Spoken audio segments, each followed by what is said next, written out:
Avant-propos. Cette prière est une arme très efficace contre les ennemis, mais comme le Seigneur lui-même nous enseigne. Plus efficace est encore une prière pour nos ennemis. Cela peut vous paraître paradoxal, quand vous êtes en quête de votre délivrance, pendant que vous cherchez un refuge, une protection. Mais sachez que la sagesse de Dieu est au-dessus de ce que peut imaginer l'entendement humain. Prier pour ses ennemis est une arme contre ceux qui vous persécutent parce que votre prière, si elle est dite avec dévotion et une grande foi, jette un éclat de lumière qui éblouit vos persécuteurs et les déroute. Cette lumière peut même les illuminer et les transformer. Votre prière devient alors un char d'assaut qui ne fait du mal à personne, mais plutôt du bien. Je vous dis, le jour que vous saurez prier, vos ennemis vous fuiront. Comment prier efficacement? Consultez nos autres liens à la barre. Dieu te bénisse et te délivre de tout mal. Prière de délivrance. Psaume 35. De David.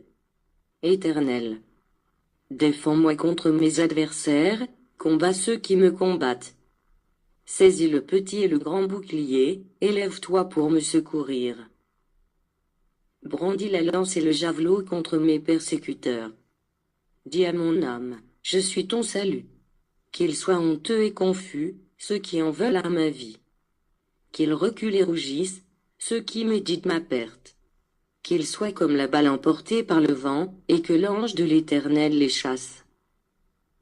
Que leur route soit ténébreuse et glissante, et que l'ange de l'Éternel les poursuive. Car sans cause ils m'ont tendu leur filet sur une fosse, sans cause ils l'ont creusé pour m'ôter la vie. Que la ruine les atteigne à l'improviste, qu'ils soient pris dans le filet qu'ils ont tendu, qu'ils y tombent et périssent.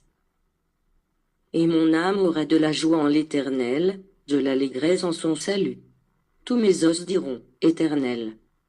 Qui peut, comme toi, délivrer le malheureux d'un plus fort que lui, le malheureux et le pauvre de celui qui le dépouille? De faux témoins se lèvent, ils m'interrogent sur ce que j'ignore. Ils me rendent le mal pour le bien, mon âme est dans l'abandon. Et moi, quand ils étaient malades, je revêtais un sac, j'humiliais mon âme par le jeûne, je priais, la tête penchée sur mon sein. Comme pour un ami, pour un frère, je me traînais lentement, comme pour le deuil d'une mère, je me courbais avec tristesse. Puis, quand je chancelle, ils se réjouissent et s'assemblent, ils s'assemblent à mon insu pour m'outrager, ils me déchirent sans relâche. Avec les impies, les parasites moqueurs, ils grincent des dents contre moi. Seigneur, jusqu'à quand le verras-tu? Protège mon âme contre leurs embûches, ma vie contre les lionceaux. Je te louerai dans la grande assemblée, je te célébrerai au milieu d'un peuple nombreux. Que ceux qui sont à tort mes ennemis ne se réjouissent pas à mon sujet, que ceux qui me haïssent sans cause ne m'insultent pas du regard. Car ils tiennent un langage qui n'est point celui de la paix, ils méditent la tromperie contre les gens tranquilles du pays. Ils ouvrent contre moi leur bouche, ils disent « Ah! Ah! » Nos yeux regardent. Éternel, tu le vois.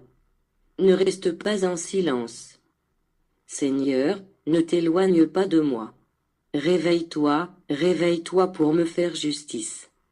Mon Dieu et mon Seigneur, défends ma cause.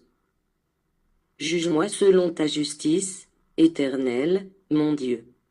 Et qu'ils ne se réjouissent pas à mon sujet.